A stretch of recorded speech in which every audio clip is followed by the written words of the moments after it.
conseillère en charge du pôle, je vais prendre ma respiration, du pôle affaires économiques, travail, emploi et formation professionnelle. Dire si c'est un vaste programme à la Miviludes, parce que en même temps tout est dans tout et réciproquement, et on va voir que les affaires économiques, les affaires financières, l'emploi, travail, dans une dérive sectaire, il y a toujours une autre question en dehors de la vitrine, du front office. Il y a aussi un back office et il y a des histoires parfois beaucoup plus sérieuses d'argent qui interviennent dans ces affaires.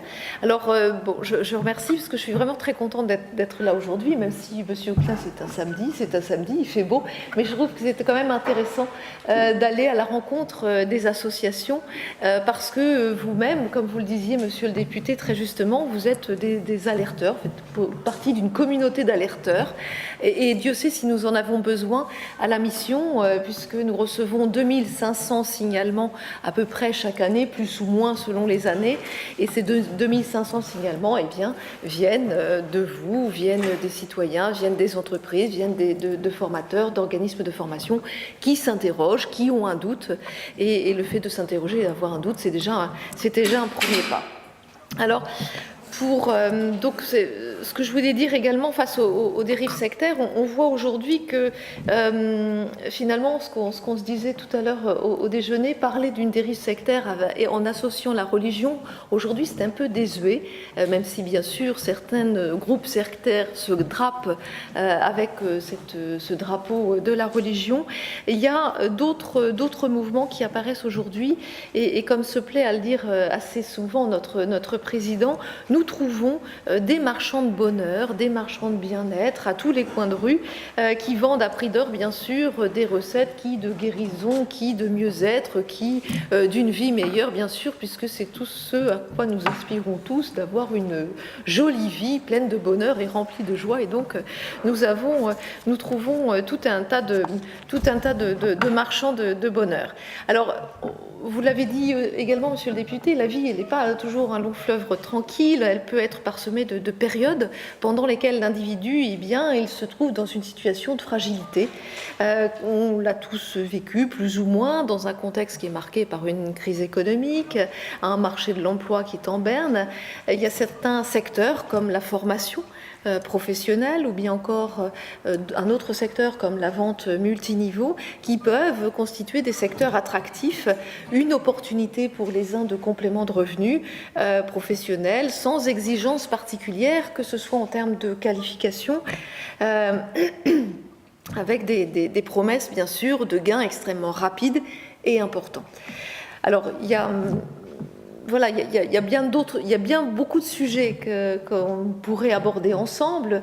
Ce matin était abordé le sujet de la maltraitance financière des personnes âgées. C'est aussi un sujet qui nous préoccupe, la maltraitance financière, parce que quand il y a dérive sectaire, il y a toujours maltraitance, qu'elle soit financière, vous l'avez rappelé aussi, qu'elle soit financière, physique, psychique, il y a de la maltraitance.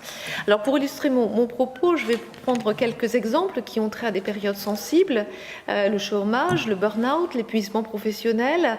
Ça peut également toucher une personne parce qu'elle occupe un poste, pas forcément parce qu'elle est en position d'épuisement, mais ça peut être aussi parce qu'elle occupe un poste particulièrement stratégique, en charge des ressources humaines, de systèmes informatiques, et qui peuvent être la cible privilégiée pour l'entrisme de certains mouvements.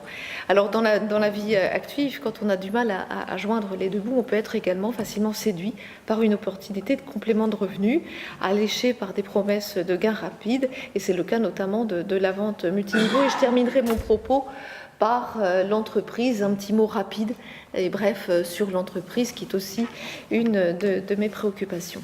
Alors la formation professionnelle, tout d'abord. Une organisation sectaire, comme je le disais en introduction, c'est pas forcément toujours une histoire de religion, et on a aujourd'hui de nombreux, je le disais tout à l'heure, marchands de bonheur, de bien-être à tous les coins de rue qui vont vendre un certain nombre de choses à prix d'or. Parmi les signalements que nous recevons à la mission sur ce domaine de la formation professionnelle, on a trois cas de figure. Premier cas de figure, ce sont des particuliers qui souhaitent simplement avoir un avis, qui ont un doute sur une formation, un organisme de formation, un coach, et qui, avant de s'inscrire, souhaitent avoir un premier avis.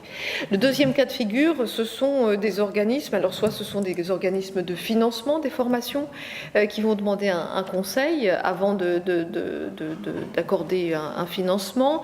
Ça peut être également un instructeur qui va être chargé de la certification de formation professionnelle. Donc on a cette deuxième volet de signalement, ou en tout cas de demande de conseil qui émanent de professionnels de la formation. Et puis le dernier cas de figure, ce sont parfois les stagiaires eux-mêmes. Ce sont les stagiaires eux-mêmes qui ont vécu une expérience, qui ne savent pas à qui en parler et qui se disent mais l'expérience que j'ai vécue dans ma formation, ça n'a rien de normal. En tout cas, quand je l'ai vécu, je ne me suis pas rendu compte, mais maintenant avec le recul, il y a quelque chose qui clochait. Alors vous le rappeliez tout à l'heure, monsieur le député, la vigilance est de mise dans le choix des organismes de formation. Les salariés, malheureusement aujourd'hui, sont parfois soumis à de fortes pressions et peuvent assez facilement demander des formations qui vont être liées qui à la gestion du stress, qui à la confiance en soi. Et derrière ces appellations tout à fait anodines, il y a des organismes très très sérieux qui dispensent ce type de formation. Parfois, il peut y avoir des organismes douteux et je me souviens le cas d'un reportage d'une infirmière qui s'était inscrite donc avec une formation financée avec les OPCA. Elle voulait se reconvertir professionnellement, elle voulait gérer son stress et elle s'inscrit à une formation. Et derrière l'intitulé gestion du stress, il y avait une autre histoire qui s'est déroulée et la formation qu'elle a suivie n'avait absolument pas du tout trait à la gestion du stress. Alors évidemment, on peut mettre de la gestion du stress un petit peu partout et de se dire que finalement les formateurs se défendent bien et disent mais oui, on a fait de la gestion du stress. En tout cas, cette infirmière, elle a bien sûr fait un signalement et l'affaire a été jugée. Alors je le disais, l'individu traverse dans sa vie active des périodes sensibles, une perte d'identité, une perte de lien social quand on est en perte d'emploi, et c'est aussi une remise en cause de ses capacités. C'est une période bien sûr de doute pour l'individu, et c'est un moment dans la vie de l'individu qui est peut-être parfois propice pour envisager un changement de parcours et de reconversion professionnelle. Et dans cette panoplie d'offres de formation, vous pouvez avoir tout un tas de choses.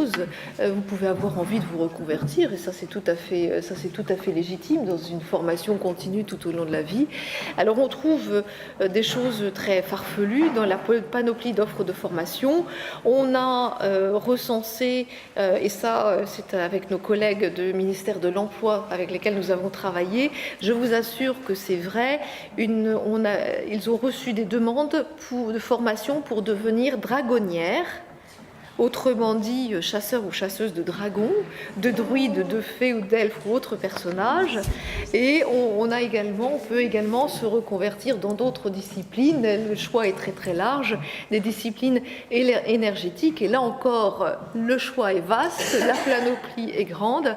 Et on a des formations donc autour de tout ce qui va concerner la géobiologie, l'étude ésotérique de l'ensemble des influences de l'environnement, du vivant, des ondes en tout genre, des failles géobiologiques. Et là encore, on vous incite à refaire toute la déco intérieure de votre maison. Il faut acheter tel et tel instrument pour mesurer telle et telle chose, telle et telle onde. Et vous voilà parti dans non seulement une pensée, quelque chose qui est de l'ordre de la pensée, mais aussi quelque chose qui est très mercantile. Voilà, absolument. Donc on vous incite à consommer tout un tas de produits. J'en passe sur les pierres miraculeuses et pierres précieuses. J'ai eu récemment au téléphone une personne qui m'indiquait que la pratique déviante concernait des pierres précieuses qui tout avaient bien sûr un pouvoir magique sur l'individu. Et si vous en achetiez une qui valait 200 €, franchement, vous n'avez pas beaucoup de chances de réussite. Mais en revanche, celle à 80 000 €, là, vous garantissez beaucoup plus de chances de réussite, de guérison. Voilà. Je ne caricature pas, c'est un exemple tiré de la vraie vie d'il y a quelques jours. Alors, On peut également prendre, et je crois que ça a été cité ce matin, l'exemple de la psychogénéalogie, constellation familiale, où on vous explique que si vous êtes dans cette situation très difficile, vous venez de perdre qui votre emploi, qui votre conjoint, ou atteint d'une maladie, évidemment on se pose toujours des questions, et pourquoi ça m'arrive à moi, et pourquoi, et qu'est-ce que j'ai fait? Et bien finalement, on va trouver dans les constellations familiales peut-être une réponse à votre questionnement existentiel. Vous l'aviez, madame, cité ce matin. On vous explique que c'est l'ancêtre qui est perché sur la branche de votre arbre généalogique qui est la cause de tous vos maux. Et donc, par conséquent, il faut revisiter votre chemin de vie, revisiter votre parcours. Et ce que vous avez vécu, c'est pas du tout ce que vous pensiez. Et si ça vous arrive aujourd'hui, c'est la faute à qui l'aïeul, qui votre... voilà. Et donc ça, c'est aussi quelque chose qui est très déstabilisant parce que ça fait appel à ce que vous connaissez, puisque vous avez des spécialistes, des faux souvenirs induits, c'est-à-dire que ça peut être gravissime. Et on a eu également des exemples en justice de gens qui ont été complètement déstabilisés parce qu'on a revisité leur parcours de vie, accusant le père, la mère d'actes gravissimes dans la famille. Alors on peut également se trouver à se reconvertir, et j'ai eu, quand je suis arrivée à la mission il y a un petit peu plus de 2 ans et demi maintenant, et c'est un exemple qui m'a beaucoup marqué, parce que c'était des formations liées au métier des pompes funèbres. Alors vous allez me dire, le métier des pompes funèbres, tout est recommandé par décret. Le programme de formation, c'est un décret, tout est écrit. Voilà. Alors tout est toujours écrit, sauf qu'après, dans la pratique et dans la séance de formation, il peut se passer d'autres choses. Eh bien, c'était le cas de cette stagiaire qui est venue nous interpeller en nous disant, écoutez, moi j'ai suivi une formation, ce type de formation, et alors, qu'est-ce qui s'est passé? Eh bien, le formateur, très vite, en fonction de mes réponses données en formation, est venu vers moi et m'a dit, écoutez, il y a quelque chose qui ne va pas en vous. Alors bien sûr, il l'a prise en partie, il l'a pas pris collectivement, quelque chose qui ne va pas. Je suis persuadée que vous avez le malin en vous. Alors à partir de là, évidemment, on s'interroge, on se dit, voilà, qu'est-ce que c'est que ces histoires? Et donc, comme elle avait un terrain de fragilité, c'est encore plus facile d'y entrer dans ce type de pensée. Et il lui a dit, écoutez, moi, la formation ne va pas suffire. La formation ne va pas suffire, il va falloir que je vous emmène. J'ai un très très bon spécialiste de l'exorcisme, donc je vous emmène, je me libère ce soir. Et donc il l'a emmené voir un exorciste qui s'est fait rémunérer la séance en espèces. Donc c'était 100 € en espèces. Là, voilà. Auparavant, ils étaient passés dans la petite boutique pour acheter qui de l'encens, qui quelques textes intéressants. Tout ça pour dire qu'au travers de cet exemple, on voit qu'il y a de la formation qui est une porte d'entrée, et derrière, en back-office, vous avez un réseau bien organisé avec un marchand, une boutique, une activité économique, une autre activité sans doute illicite avec des paiements en numéraire, et tout ceci bien organisé, sauf que quand vous le vivez, vous êtes dans l'action, donc vous ne réfléchissez pas forcément à ce qui est en train de se passer. Alors, vous allez me dire, chacun est libre de croire en ce qu'il veut, naturellement, et ça, c'est pas du tout notre sujet, c'est pas du tout le sujet qui m'amène aujourd'hui à vous. Le sujet, c'est que, eh bien, finalement, cette personne qui était attirée vers cette formation pour changer de métier s'est retrouvée finalement dans une spirale de déstabilisation avec des pratiques, et puis aussi tout un réseau de personnes très déviantes. Il était dit encore tout à l'heure que la frontière est ténue. La frontière est ténue entre la dérive sectaire et l'escroquerie. La frontière est ténue entre la dérive sectaire et le charlatalisme. Donc après, il faut démontrer qu'il y a dérive sectaire. Alors, autre cas de figure, la reconnexion. Je ne sais pas si vous en avez entendu parler, la reconnexion, devenir reconnecteur. Autrement dit, vous participez à un séminaire d'une journée. À l'issue de la journée, vous avez payé 600 ou 700 €. Et à l'issue de la journée, vous changez de métier. Donc, je vois que madame est connaisseuse.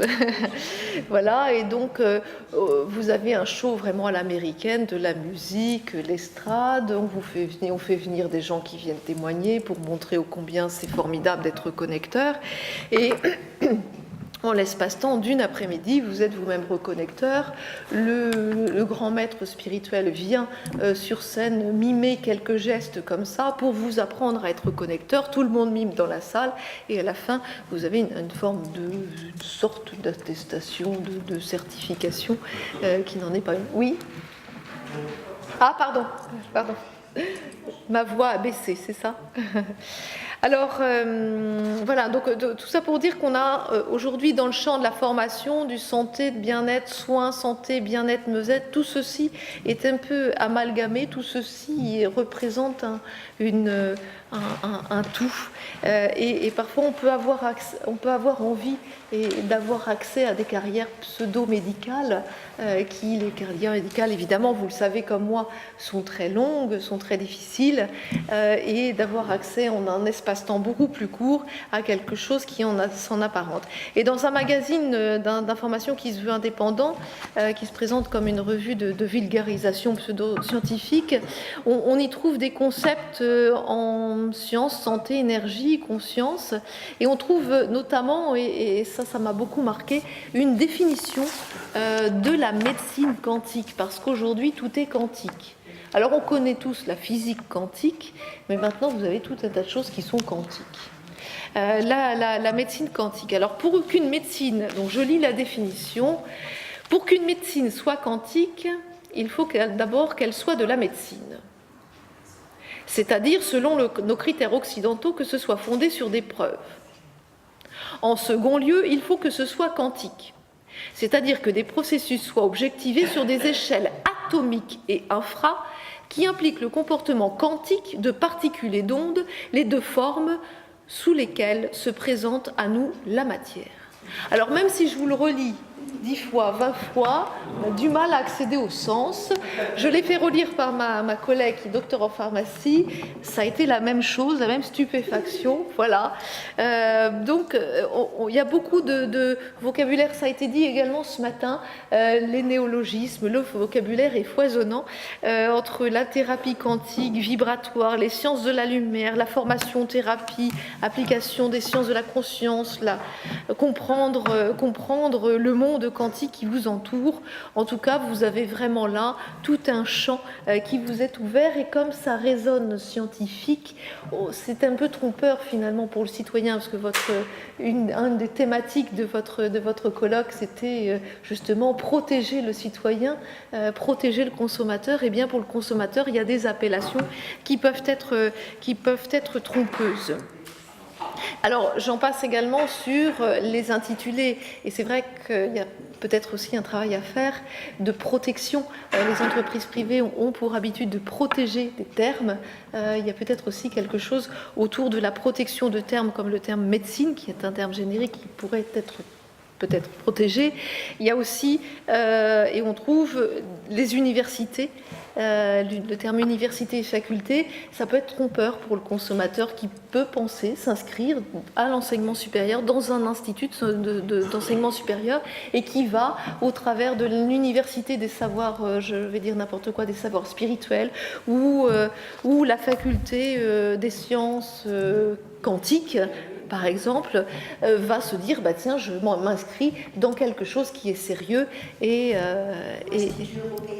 voilà, ou institut européen. Mais ça peut être également l'entrisme dans des entreprises saines et prospères qui peuvent être approchées par du coaching. Alors il y a de très très bons organismes de centres de coaching, loin de moi l'idée de mettre tout le monde dans le même panier, ou des séances de thérapie individuelle, des cadres supérieurs qui sont en quête de performance, qui souffrent d'un manque de confiance, qui peuvent se laisser emporter par des séances pour être plus performants, pour aller mieux, pour faire encore plus vite et encore mieux.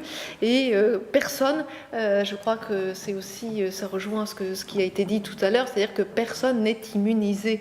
On peut tous tomber, et loin de moi encore l'idée de jeter l'opprobre sur quelques instituts de formation, quelques coachings que ce soit, mais on peut tomber dans les mains de personnes malveillantes et la relation s'y prête, c'est-à-dire sous couvert de confidence, sous couvert de confidentialité, la relation est intime, elle est à deux, elle est bilatérale, et donc évidemment ça peut donner lieu à des confessions qui peuvent mettre en difficulté l'entreprise.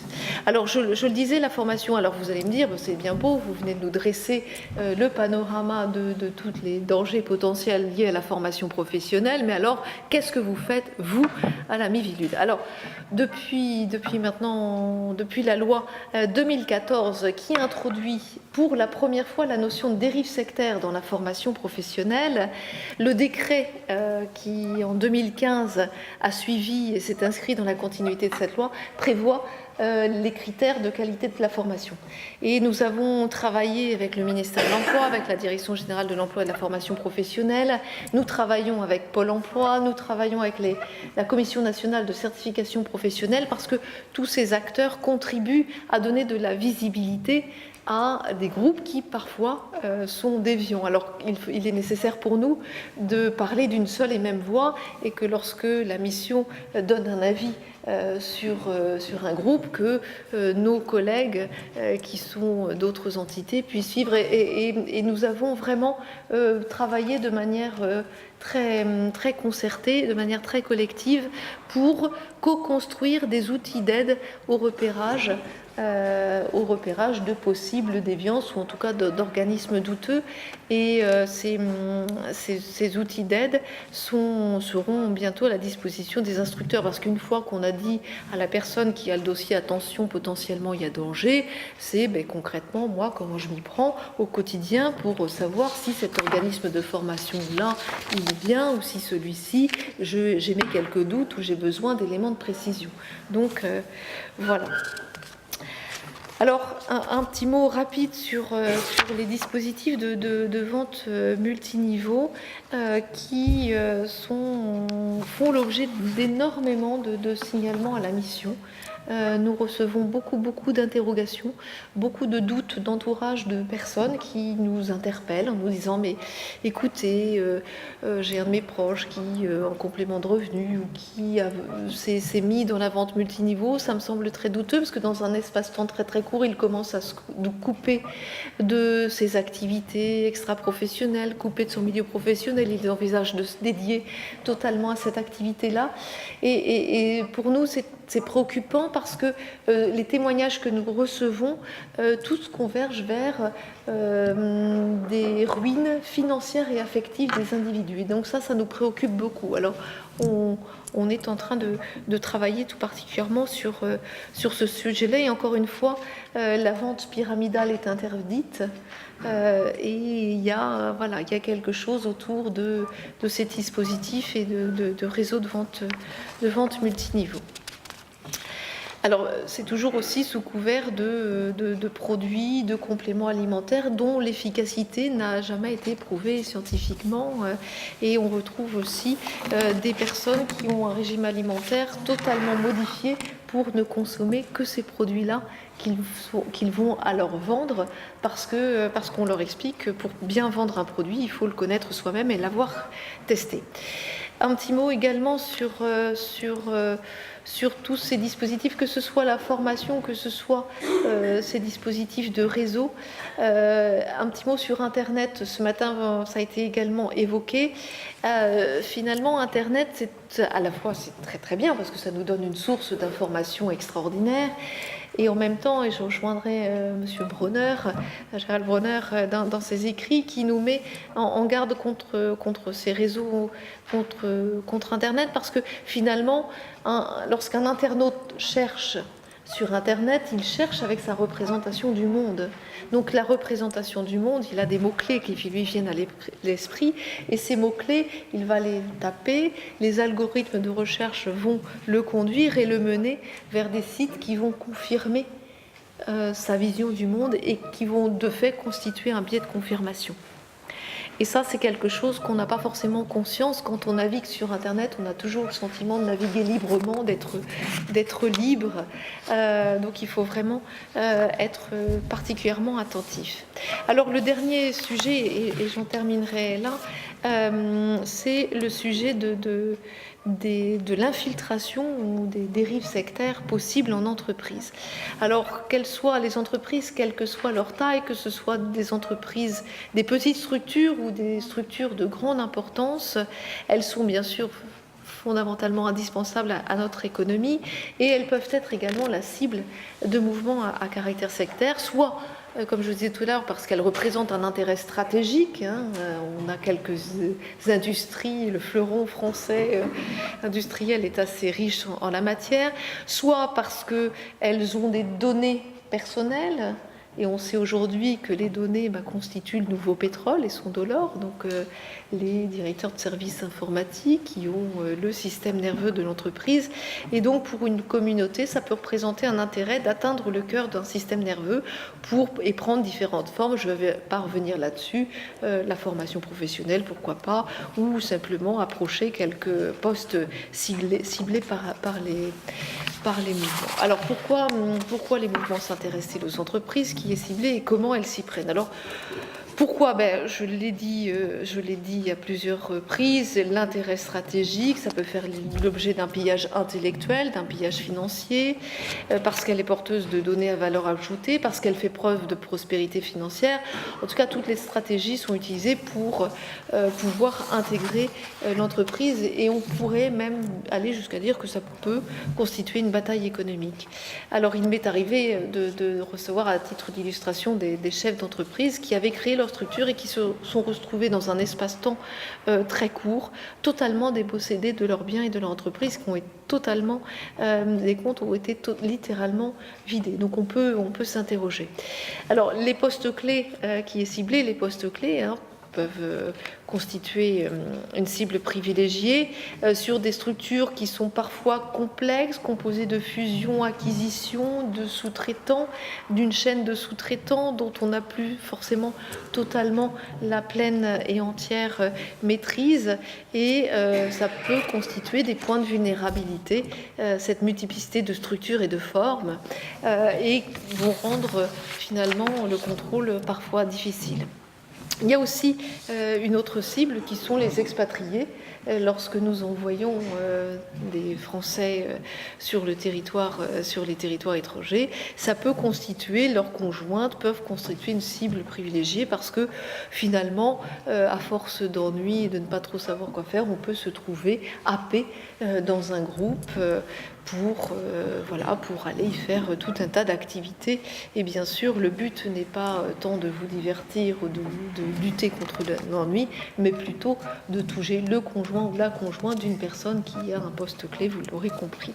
Alors comment elles entrent en entreprise? Bien, je ne vais pas revenir là-dessus. Elles entrent par la voie de la formation professionnelle, dans l'offre de formation professionnelle, bien connue dans les entreprises. Elles peuvent rentrer également par des formations à distance. On voit aujourd'hui sur la toile des personnes qui vont proposer leurs services. Alors elles ne sont pas installées sur le territoire, elles sont installées sur le continent, sur un autre continent, et vont via des séances de e-learning ou des séances via Skype. Vous avez 5-6 séances par Skype, vous libérez je ne sais quoi en vous, après vous avez une cérémonie de libération, et puis ensuite vous devenez vous-même libérateur de ce que vous voulez. Et ça, on le voit. C'est un phénomène qui prend de l'ampleur, et c'est un phénomène qui, finalement, la communauté ne se trouve pas sur le territoire, la communauté de l'individu ne se trouve pas sur le territoire. Le paiement se fait via PayPal, donc les transactions sont très très faciles. C'est via Skype, donc en fait la trace n'est qu'une trace vidéo, et donc on a aussi ce type de choses qui émergent sur la toile. Et en entreprise, parfois la formation, elle peut donner également l'objet de déboucher vers autre chose, c'est-à-dire déboucher vers des soins, de la thérapie, des stages à l'étranger pour approfondir toujours et encore les concepts.